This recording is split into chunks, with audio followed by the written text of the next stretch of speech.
The moment Obama broke his silence, Trump's entire world shook. But those words were just the beginning. Because Obama had a file in his hands that Trump never wanted to see. And this time, he decided to use it. After 16 years of silence, Barack Obama stepped up to the microphone. But this wasn't an ordinary speech.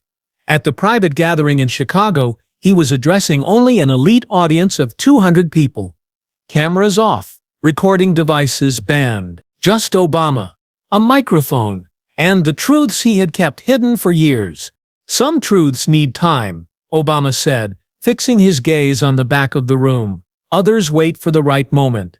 Everyone in the room held their breath. Because while Obama's topic wasn't clear, they could tell from his tone, tonight would be different. Among them were former senators, judges, and renowned journalists. They all wondered why Obama had organized this meeting. The invitations had been sent just 3 days earlier.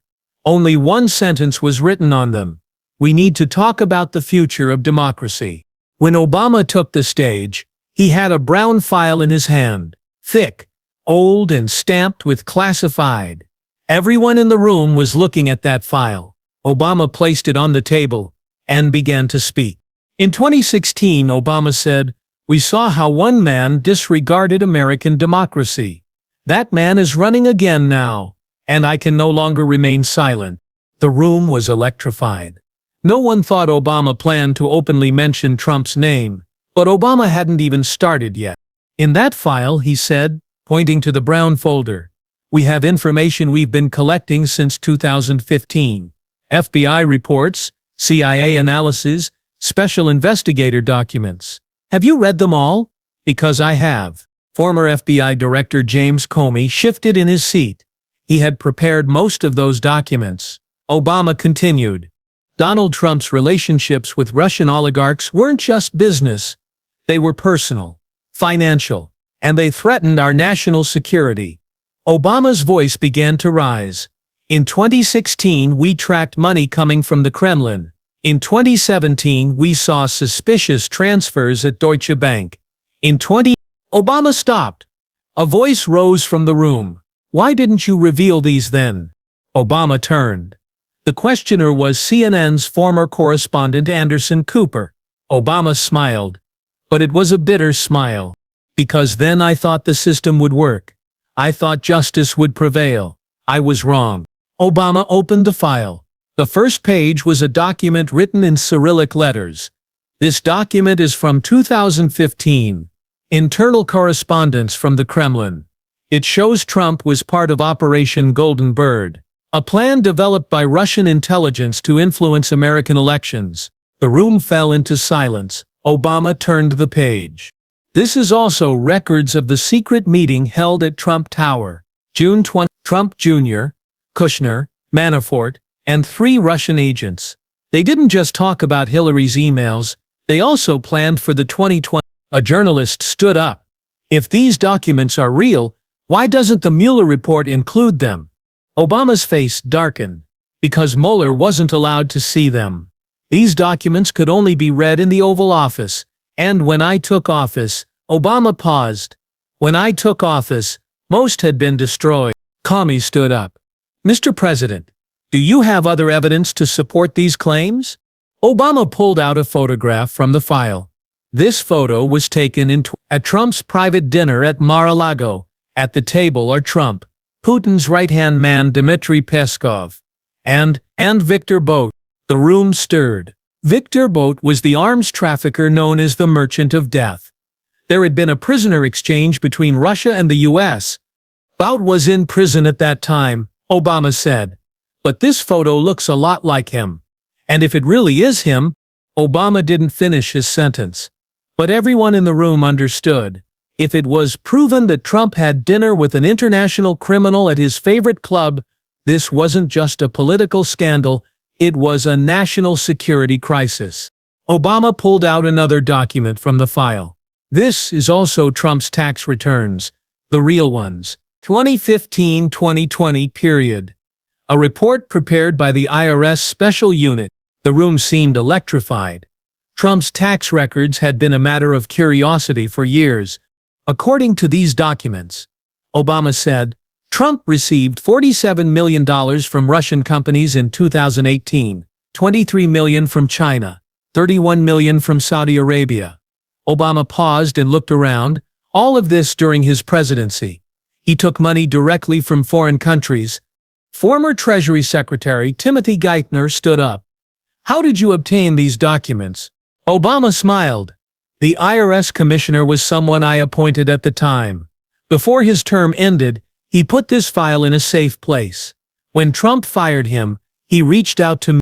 Obama pulled out a thick envelope from the file. But I haven't told you the real bombshell yet.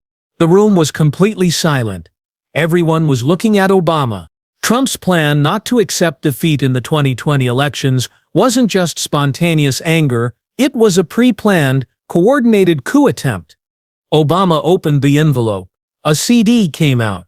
These recordings are from October 2020, Trump's meetings at the White House. Audio recordings. Conversations with Steve Bannon, Michael Flynn, Jeffrey Clark, and some generals. Obama opened the CD player.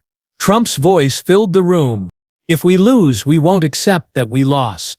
The election system is corrupt. We won. They stole it, we'll say. And if the courts don't support us? The recording stopped. Obama looked at them. Would you like to know what they discussed next? Everyone nodded. Obama restarted the CD. Trump's voice continued.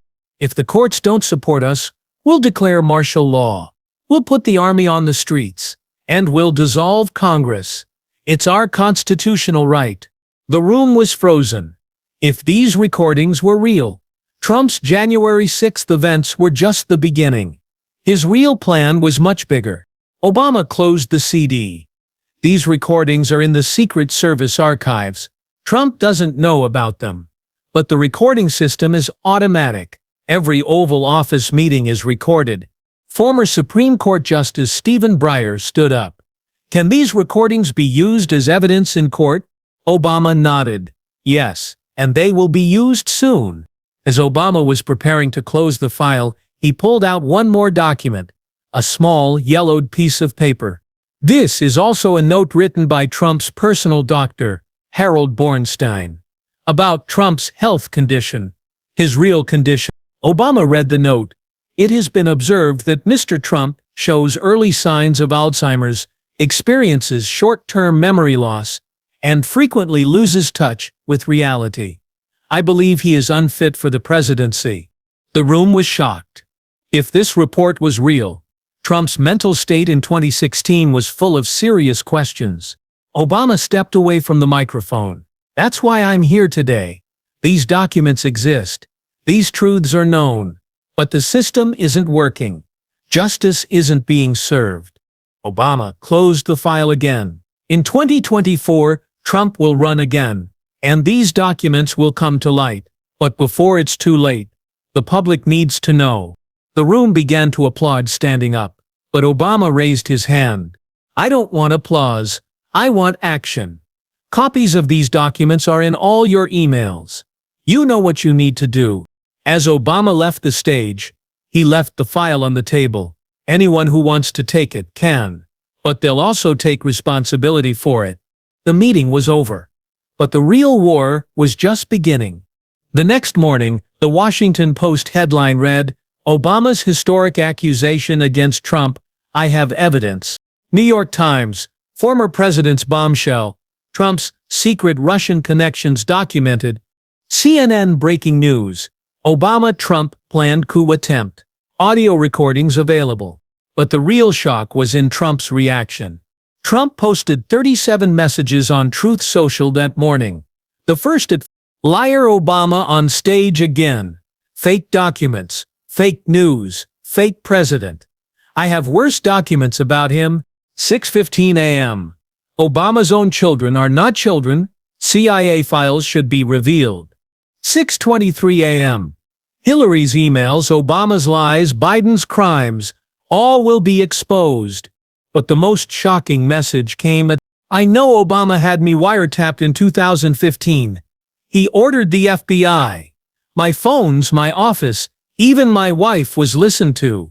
This was a coup attempt. This last message caused panic in the White House. Because if this claim was true, the Obama administration had really put Trump under surveillance. This also raised other questions. Obama's former National Security Advisor Susan Rice held an emergency press conference. The documents President Obama shared yesterday were obtained through completely legal processes. No illegal surveillance was conducted. Trump's claims are baseless. But journalists were asking different questions. Ms. Rice, did the Obama administration really monitor Trump?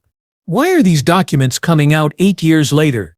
If Trump's coup plan claim is true, why wasn't action taken then? Rice had difficulty answering these questions, because the truth was very complex. The truth was this. The Obama administration had been warned about Trump's Russian connections in reports from MI6 said Trump might have been compromised in Moscow. The CIA had begun investigating these claims, but the investigation had crossed legal boundaries. The FBI had begun wiretapping Trump's phones, reading his emails, even recording his private meetings. None without court orders. After the 2016 elections, these documents had become very sensitive. If Trump won, the existence of these documents could create a national security crisis. Obama had hidden them, but now that Trump was running again, Obama had decided to use these documents. He was taking the risk. When Trump understood this, he went on the counterattack. The message he shared on Truth Social that evening changed all the balances. I have proof that Obama wiretapped me. I'll take it to court. Also, I will reveal the truths Obama hid in 2008. Jeremiah Wright was just the beginning. With this message, Trump was touching Obama's most sensitive point. The Jeremiah Wright case had almost brought Obama down in his 2008 campaign. Trump's claim that he had new information about Wright could corner Obama. But Trump didn't stop there. In his next message, he went even further. Michelle Obama's doctoral thesis is plagiarized. I have the records from Harvard. The Obama family's dirty laundry will be exposed. This time, Michelle Obama stepped in. She had never participated in political battles in her life. But now it had become personal. In a long post Michelle shared on Instagram, she said, I've been by Barack's side for 34 years. From the first day I met him, he has always tried to do what's right. If we remain silent now, our democracy is truly in danger. Michelle's involvement created solidarity among former First Ladies. Laura Bush, Hillary Clinton, and even Jill Biden made statements supporting Michelle. But Trump didn't stop there either. In his next move, he was even harsher. I know Obama's real birthplace. I have documents they hid in 2008. The birth certificate wasn't fake. Something else was being hidden. This claim was so absurd that even Republican Party leaders began to distance themselves. But Trump's base reacted differently. For them, this was the final war against Obama. That night, Obama appeared live on CNN. In his interview with Anderson Cooper, he said, Trump's claims are a sign of desperation. He realized he couldn't hide the facts he had. Now he's digging into our past. But facts don't change. Cooper asked, what about Trump's claim that he had you wiretapped? Obama paused, a long silence. Then he said, Anderson, there were national security threats in 2015. Legal processes were followed. Court orders were obtained. Permits were obtained from the FISA court. No illegal operations were conducted. But Obama's explanation wasn't enough. Because FISA court decisions were secret, Trump could claim these were fake. Indeed, the next day Trump's lawyers applied to court. They demanded the disclosure of the Obama administration's FISA decisions from the 20. This request wasn't accepted in federal court, because these documents concerned national security. But Trump used this rejection as propaganda. They're hiding it, because it's illegal. Even the court won't disclose it, so there are crimes. Meanwhile, documents leaked from Obama's Chicago meeting began to be analyzed in the media. Washington Post investigative journalists examined Trump's tax records. The results were striking. Trump really did receive $47 million from Russian companies in 2018. This money was shown as various consulting services and brand licensing, but the service provided isn't clear. The New York Times analyzed the audio recordings. According to voice analysis of the recordings, the speaker is 97% likely to be Donald Trump. Voice frequencies and pronunciation characteristics match. CNN also got confirmation from sources who worked at the White House at that time. Such a meeting really took place in October 2020. Participants were Bannon, Flynn, and Clark. Post-election strategies were discussed at the meeting. These analyses cornered Trump even more. He could no longer claim the documents were fake. Instead, he chose a different tactic. In his message on Truth Social, he wrote, "Yes, that meeting happened. Yes, we talked about election security. Because Democrats were cheating, we made plans to defend ourselves." This confession-like statement pleased Democrats. Trump had indirectly admitted they had plans.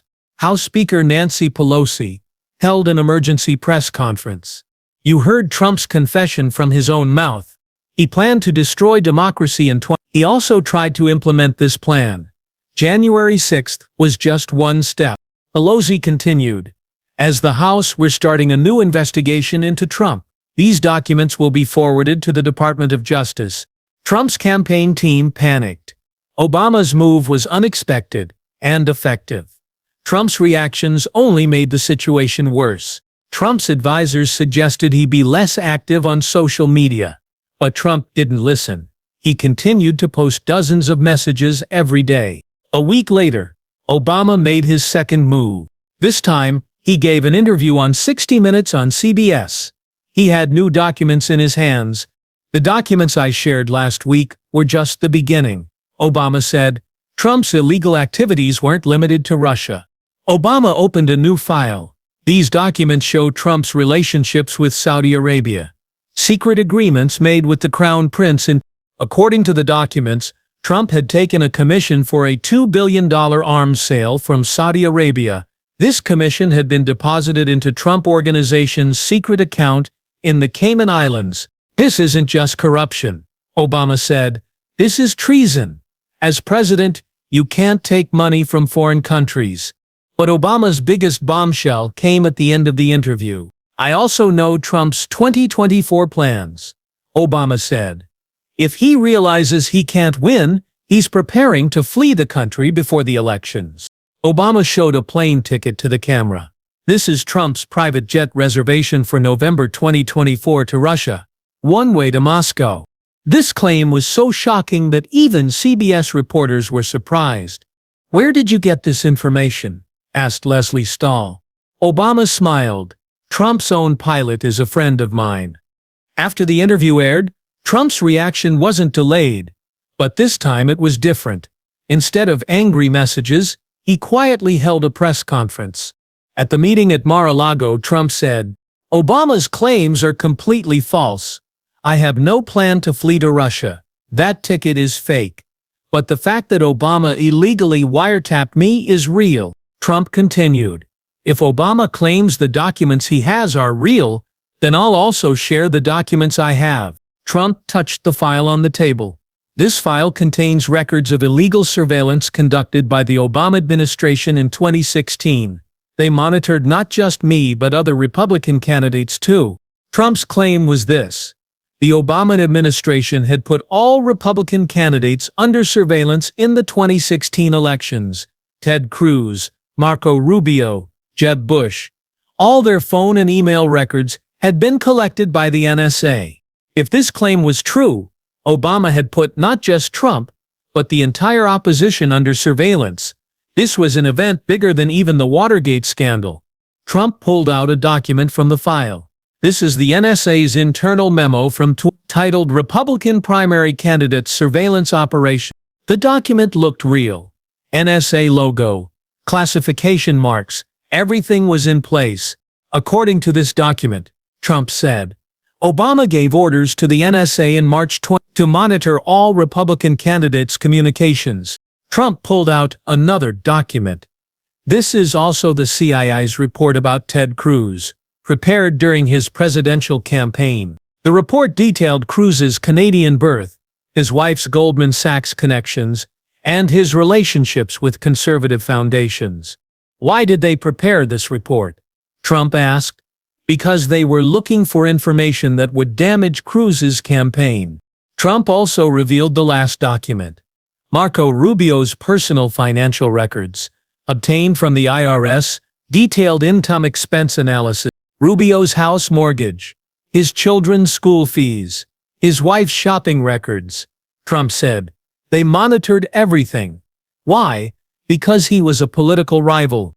If these documents were real, the Obama administration had really used government resources for opposition research. This wasn't just illegal, it was a constitutional crime. Trump ended the press conference with these words, "Obama is accusing me. But the real culprit is him. He acted like a dictator. He violated democracy. And now he's trying to smear me with fake documents he has." Obama's team quickly responded to Trump's claims. Former CIA Director John Brennan wrote on Twitter, "The documents Trump showed are manipulated.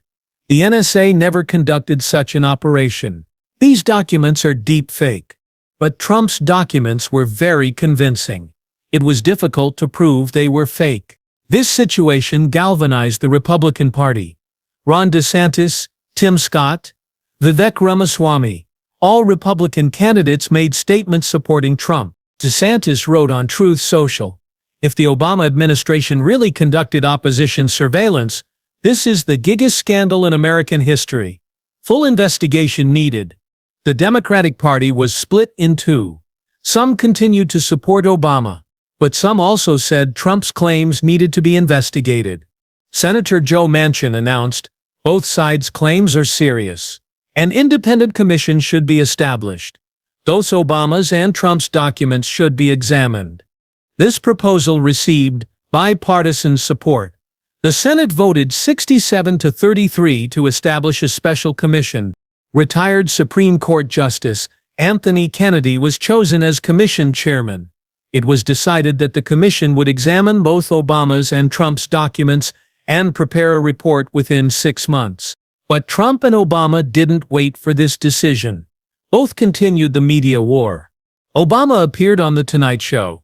In his interview with Jimmy Fallon, he said, "The documents Trump showed are fake. I can prove it. Admiral Michael Rogers, who was the NSA director at that time, is in contact with me. Those documents were never created in NSA systems." Obama took out his phone and called Rogers. They spoke live on air. "Admiral Rogers," Obama said, "did the NSA put Republican candidates under surveillance?" Rogers' answer was clear. "No. Such an operation was never conducted. These documents are fabricated." But Trump also appeared on Sean Hannity's show the same night. In his interview on Fox News, he went on the counterattack. "Rogers is lying," Trump said, "because he personally directed that operation. I have documents with his signature." Trump pulled out a new document. A memo from Rogers with NSA letterhead. In this memo, Rogers reports to Obama, "Republican surveillance operation successful." The document was dated February 15, 2016. Rogers' signature was also there. Hannity asked, "Where did you get this document?" Trump smiled. "I have loyal friends at the NSA. They gave it to me. We're fighting against the deep state." This document put Rogers in a difficult position. Because the signature looked real, Rogers had to make a statement the next day. "This document is manipulated. My signature has been copy-pasted." The original document was about a different subject. But Trump's base didn't believe Rogers. For them, this was the deep state's effort to protect itself. Meanwhile, Obama was preparing a bigger move. 3 days later, he held a press conference in Washington. But this time, he wasn't alone. Beside Obama were former FBI Director James Comey, former CIA Director John Brennan, former NSA Director Admiral Rogers, and former Homeland Security Secretary Jeh Johnson. "The American people," Obama said, "must understand how dangerous Trump's claims are. He's not just questioning our credibility, but the reliability of our national security apparatus." Obama continued, "If there's no trust left in the CIA, FBI, NSA, who will protect our country? Comey took the podium. All surveillance operations conducted by the FBI in the 2015-2016 period were done with legal court orders. We got approval from the FISA court. No illegal operations were conducted. Brennan also spoke. The CIA never monitors domestic political targets. This is against the law. Trump's claims are absurd. But Rogers' speech was the most important. The documents Trump showed don't exist in NSA computer systems. These documents were created externally. Fake. Johnson also added, as Homeland Security, we tried to protect the 2016 elections from Russian interference. We didn't do opposition research. This press conference was cornering Trump because now it wasn't just Obama, but the entire intelligence community against Trump. Trump's response was harsh. He wrote on Truth Social, Deep State United, Obama, Comey, Brennan, Rogers, all together. This is a coup attempt. The American people see it. Trump held an emergency press conference at Mar-a-Lago the same night, but this time there were other names beside him. Former NSA analyst Edward Snowden joined via video call from Moscow. Former CIA officer John Kiriakou was also beside Trump. These men are real whistleblowers, Trump said. They know how corrupt the intelligence community is. Snowden spoke from the video. The NSA's domestic surveillance capability expanded dramatically during the Obama period.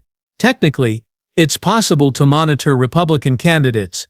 Kiriakou added, CIA's political operations became normalized during the Obama period. Trump's lies are plausible. This support gave Trump strength. But at the same time, it made him more controversial, because Snowden and Kiriakou were considered fugitive and felon in America. Democratic Congressman Adam Schiff immediately made a statement, Trump is now making an alliance with Russian agent Snowden. This borders on treason. Criticism also began on the Republican side. Senator Mitt Romney said, Trump's cooperation with Snowden is concern. It's a problem in terms of national security. These criticisms began to create cracks even in Trump's base. Some conservatives opposed supporting Snowden. Obama saw this situation as an opportunity. He told Anderson Cooper on CNN, Trump is now mask off. He's cooperating with a Russian agent. He's attacking the American intelligence community. This behavior is un-American. Cooper asked, what will be the effect of Trump's strategy in the 20s? Obama thought, American people are smart. They won't vote for a candidate who makes an alliance with Snowden. Trump is in desperation. But Trump hadn't finished yet. A week later, he detonated the ultimate bomb. In his exclusive interview with Tucker Carlson on Fox News, he announced, Obama's birth certificate problem wasn't just about birthplace. There was something else. And now it's time to reveal this. Trump pulled out a document from an envelope. This is Obama's real birth certificate. Not from Hawaii, but from Kenya. The document showed a Kenyan birth certificate from 1961. Barack Hussein Obama II, born in Mombasa, Kenya. So the birther conspiracy theory was true, Trump said. Obama was never constitutionally eligible for the presidency. This claim was so big that even Fox News began fact-checking. Because if it was true, it meant Obama's 8-year presidency was unconstitutional. Tucker Carlson asked, where did you get this document? Trump, I have friends in the Kenya government. They gave it to me. Original document. Obama's immediate response came. In the video he shared on Instagram, he said, Trump's desperation has reached a pathetic level. He's resurrecting conspiracy theories that were debunked in. Obama went to Kapiolani Medical Center in Hawaii. He showed birth records on live TV. I was born here, Obama said. There are hospital records. There are witnesses. There are doctors. Trump's Kenyan certificate is fake. But Trump's Kenya connection was deeper. The next day, he made a live video call from Nairobi. Jimmy Kibaki, son of Kenya's former president Mwai Kibaki, was beside Trump. The Obama family is well known in Kenya, Jimmy Kibaki said. Barack's birth registration is here. In village records. Trump went to Kenya's Kogelo village. Obama's father's homeland. There he talked with villagers.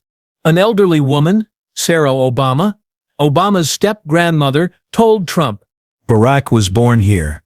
I remember the day, August 1961. Very hot day.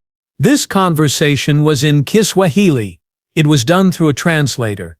Trump presented this as evidence, but the Obama team immediately responded. They shared Sarah Obama's statements from 2008. At that time she had said Barack was born in Hawaii. Obama spokesperson announced, Sarah Obama is old and confused. She told the truth in 2008. Now she's been subjected to Trump's manipulation. This controversy attracted international attention. BBC, CNN International, Al Jazeera, all covered the story. The Kenya government made an official statement. Barack Obama was not born in Kenya. These claims are fabricated. But Trump claimed that Kenyan officials were intimidated by Obama. Meanwhile, the Anthony Kennedy Commission had begun working.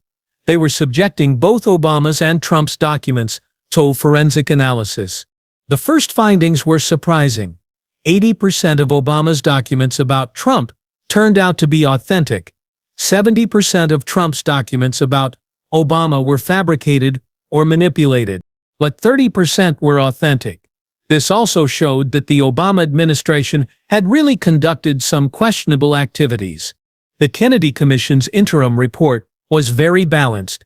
There is substantial evidence that foreign interference and financial irregularities occurred during Trump's presidency, but the Obama administration also overreached in surveillance activities. This report didn't satisfy either side. Obama supporters said focus should be on Trump's crimes.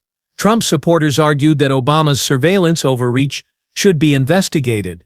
As the 2024 primaries approached, this controversy began to affect the Republican primary. Ron DeSantis tried to distance himself from Trump. Kenya birth certificate claims are ridiculous. Focus should be on real issues. Nikki Haley was more direct. Trump's conspiracy theories are divisive. The Republican Party should look forward. But Trump's base began to see these candidates as deep state puppets. Trump said at an Iowa rally, DeSantis and Haley are establishment candidates. They're also part of the swamp. Only I tell the truth. This rhetoric strengthened Trump's position in the primary. His base became even more attached to him. When Obama saw this, he changed strategy. Instead of direct engagement with Trump, he focused on mobilizing the younger generation. Obama started a speaking tour on college campuses. He gave speeches everywhere. Harvard, Yale, Stanford, UC.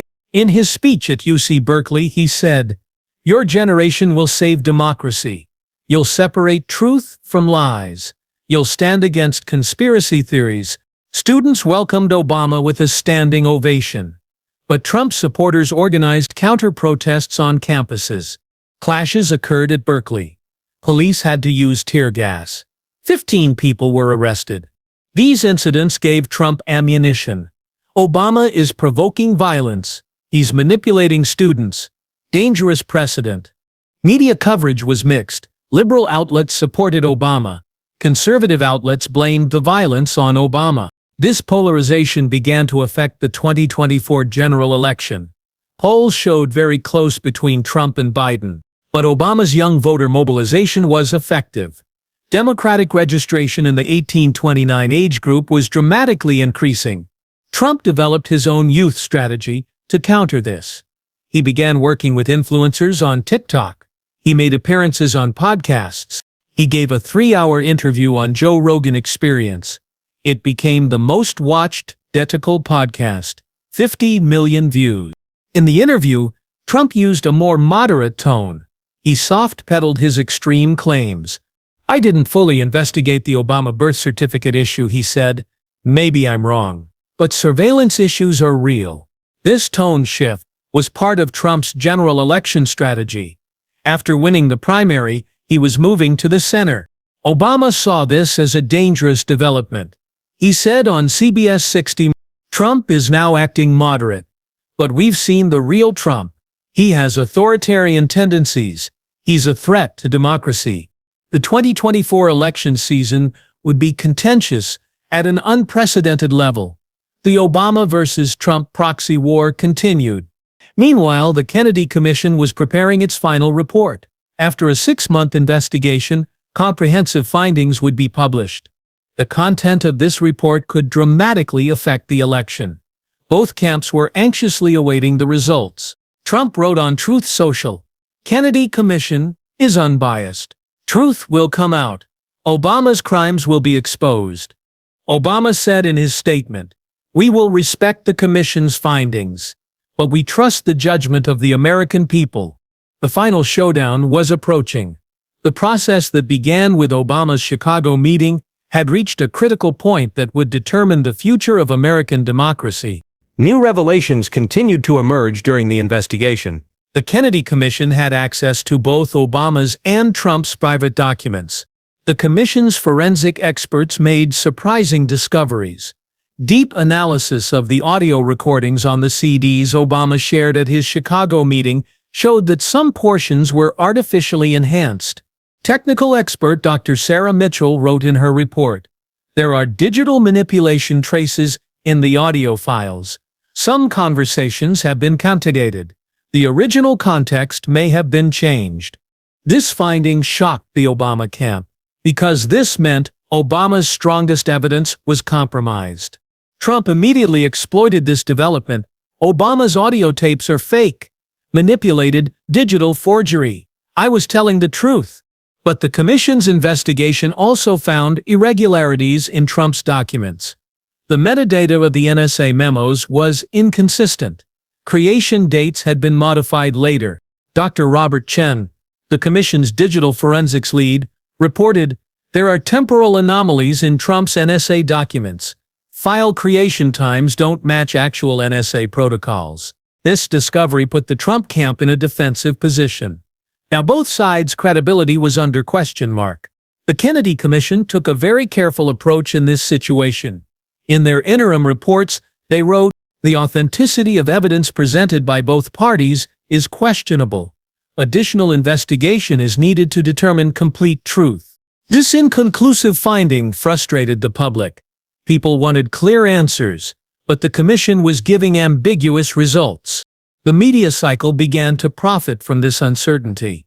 Cable news channels were speculating 24/7. Expert panels were offering endless analysis. In a panel discussion on CNN, retired federal judge Patricia Williams said, "This case shows how sophisticated evidence tampering has become in America. Determining truth in the digital age is extremely difficult." On Fox News, former intelligence officer Mike Baker offered a different perspective. "Both sides are conducting propaganda war. Real national security issues are staying in the background." This media saturation was testing the public's attention span. After the initial shock effect, people began to experience fatigues. Polling data reflected this trend. Public interest in the Obama versus Trump controversy dropped from Trump saw this as an opportunity. While media attention shifted to other topics, he focused on consolidating his own narrative. Trump began to focus on more populist themes at rallies. He emphasized concrete issues: economy, immigration, healthcare. "Fighting with Obama is a waste of time," he said at a Wisconsin rally. "American people care about real problems: jobs, prices, security." This strategy stabilized Trump's poll numbers. He reached a tie position with Biden in general election matchup. When Obama saw this shift, he adjusted his own strategy. Instead of direct Trump criticism, he began to promote Democratic achievements. In his speech in Detroit, Obama said, "Instead of focusing on past controversies, we must build the future. Clean energy, education, healthcare, these should be priorities." This pivot brought Obama positive reception. The liberal base embraced him again. However, before the Kennedy Commission published its final report, an unexpected development occurred. Investigative journalist Bob Woodward broke a major story in the Washington Post. The headline was, "Secret Recordings Reveal Obama-Trump Back-Channel Communications." According to Woodward's sources, there had been secret phone conversations between Obama and Trump in these conversations both had acknowledged that their public feuds were political theater. According to Woodward's article, Obama had told Trump, "Donald, let's not go this far. We should set boundaries for the public good." Trump allegedly responded, "Barack, you started this. I'm just defending myself. But I agree, things are getting out of hand." These revelations put both camps in panic mode, because if true, it meant the entire public feud was orchestrated political theater. Obama made an immediate denial. Woodward's claims are completely false. "I had no secret communication with Trump." Trump made a similar denial. "Fake news, Woodward is lying again. I didn't talk to Obama. This is deep state disinformation." But Woodward was a credible journalist. He had exposed Watergate. His claims couldn't be easily dismissed. The Kennedy Commission decided to investigate this new allegation. They delayed their final report. They subpoenaed phone records. They began analyzing both Obama's and Trump's telecommunications data. Public reaction was mixed. Some felt betrayed. So it was all fake. They fooled us. Others remained skeptical. Woodward may have been manipulated. These claims need to be verified. Social media exploded. Obamagate and Trumpgate hashtags trended. Conspiracy theories proliferated. Wild speculations began on QAnon forums. Obama and Trump are on the same team. Secret alliance against the deep state. A counter-narrative developed on liberal Twitter. Trump manipulated Obama. Trump initiated the secret communication. This chaos further fragmented the media landscape.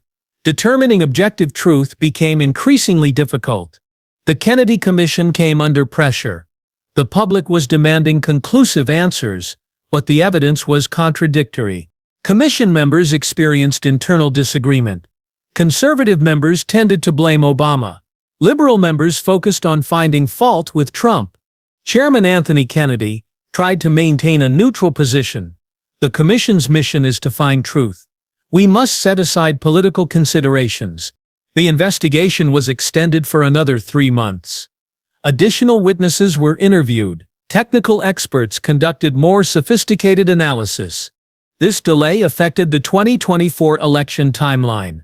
During primary season, candidates were referencing the Kennedy Commission report. In the Republican primary, Ron DeSantis posed a challenge to Trump. "We should wait for the commission report. If Trump doesn't come out clean, we need an alternative candidate." Trump gave an aggressive response. "DeSantis is a swamp candidate. The commission is corrupt. I'll defeat him without looking at the results." On the Democratic side, Biden supported Obama. "Barack's integrity is unquestionable. Whatever the commission's findings, I trust Obama." Young progressives, however, were disappointed with both Obama and Biden. "We're sick of establishment politics. Real change is needed." These internal divisions began to threaten party unity. The 2024 primary results were shaped under the Kennedy Commission cloud. Uncertainty dramatically affected general election dynamics. Voters were looking for clear leadership, but the political establishment was giving contradictory signals. The international community also expressed concern. NATO allies began questioning American political stability. European Union officials privately worried about American democracy's resilience. China and Russia tried to exploit this internal chaos for geopolitical advantage. American credibility began to erode on the international stage. Seeing this deteriorating situation, Obama made a major decision. Before the Kennedy Commission report was published, he decided to make a comprehensive statement. At his scheduled speech at the National Press Club, Obama announced, "The American people deserve complete truth. I'm prepared to make all my records public.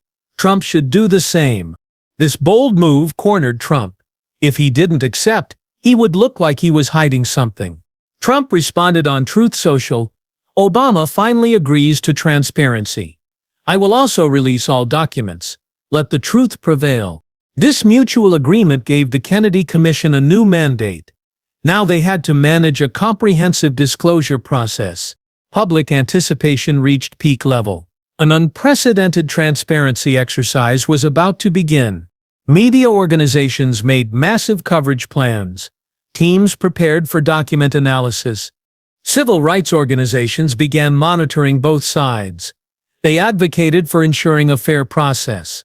Academic institutions organized expert panels. Constitutional scholars began analyzing implications. Foreign governments were closely watching the American domestic situation. The global implications were serious. Financial markets began reflecting uncertainty. Volatility was increasing. The defense establishment developed contingency plans to ensure continuity. This unprecedented crisis had become a stress test of American democracy. The Kennedy Commission began final preparations. Coordinating the document release process was a massive undertaking. Security protocols were established. Classified information had to be protected. Legal framework was determined. Privacy rights had to be balanced. Technical infrastructure was prepared. Massive data release had to be handled. A public education campaign was launched. Citizens were given guidance to understand the documents. The countdown to final revelation had begun.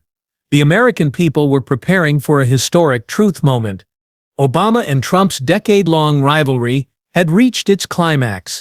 The future integrity of American democracy was at stake. The Kennedy Commission's final report wouldn't just settle a political dispute. It would define the fundamental nature of the American political system. A history-making moment was approaching. The power of truth would be tested. The American people were preparing for Judgment Day. But as the nation held its breath, neither Obama nor Trump was prepared for what the commission would ultimately reveal. The truth, as it turned out, was far more complex and disturbing than either side had imagined.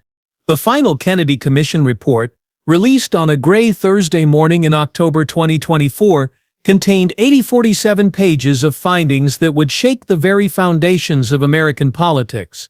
Commission Chairman Anthony Kennedy stood at the podium, his weathered face grave as he began reading the executive summary, a packed room of journalists, politicians, and citizens.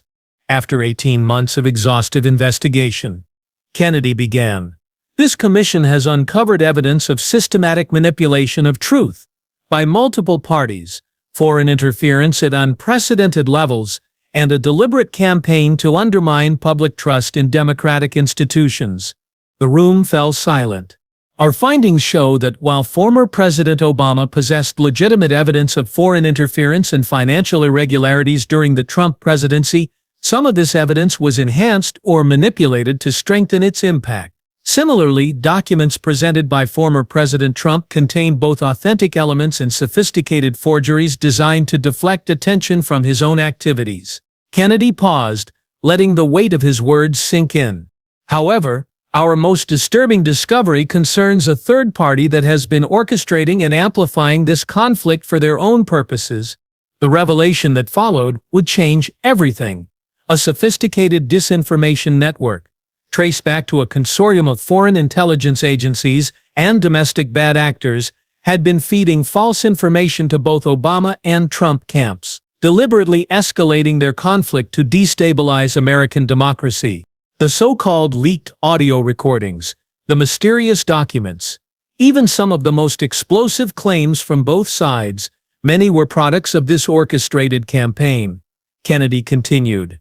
Both President Obama and President Trump were in many ways victims of manipulation, even as they became unwitting participants in spreading disinformation.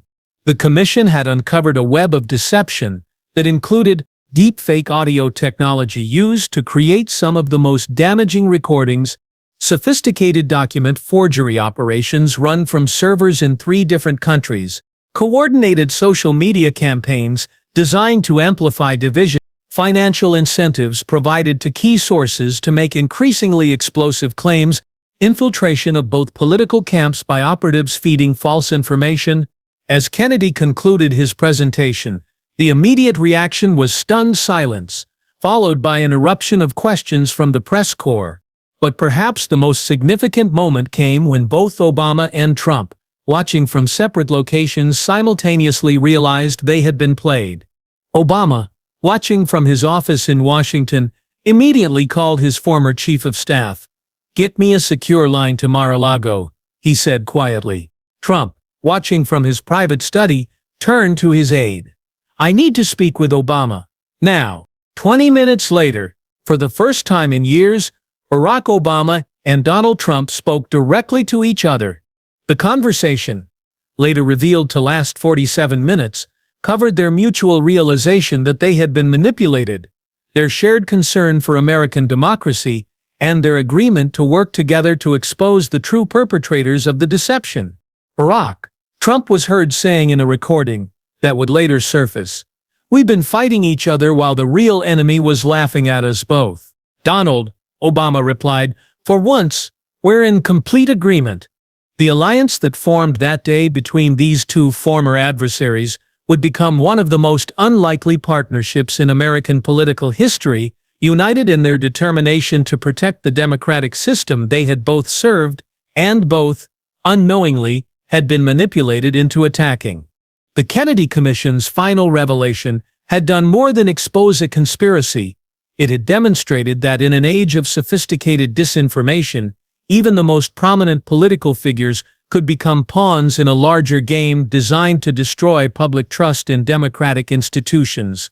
As the dust settled from the Commission's bombshell report, America faced a new challenge: how to rebuild trust, strengthen defenses against foreign manipulation, and heal the divisions that had been deliberately inflamed by enemies of democracy. The Obama-Trump story had ended not with the victory of one side over the other, but with the sobering realization that they had both been fighting the wrong enemy all along. And in that realization, perhaps, lay the seeds of a stronger, more unified democracy, one that had learned to recognize and resist the forces that sought to divide it from within.